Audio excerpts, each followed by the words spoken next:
Here is a question. Read it carefully and think about the answer.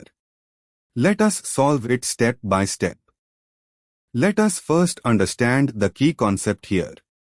When a carboxylic acid bearing a carbocation stabilizing group is dissolved in concentrated H2SO4, it can undergo decarboxylation via formation of a stable carbocation intermediate.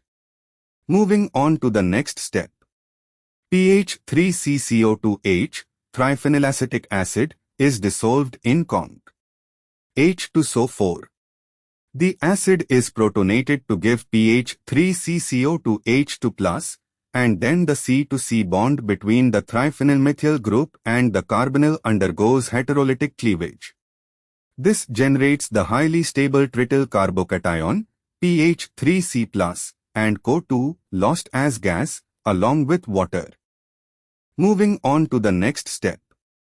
The trityl carbocation pH 3C+ is exceptionally stable due to delocalization of the positive charge over 3 phenyl rings, extended conjugation and resonance.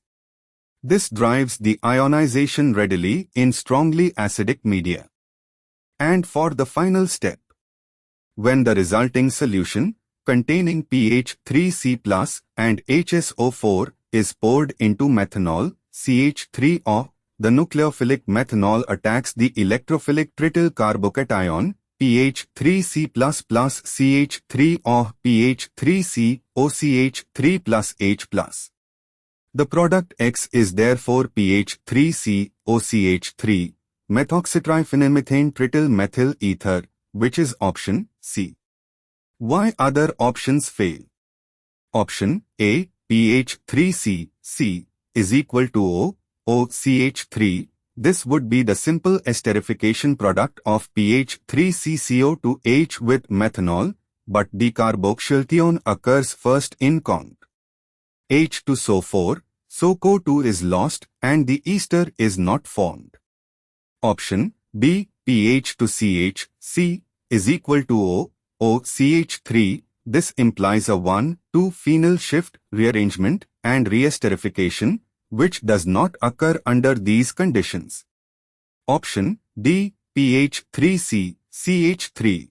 This would require a methyl carbanion or hydride, not available from methanol acting as a nucleophile. Therefore, the correct answer is C. Therefore, the correct answer is option C.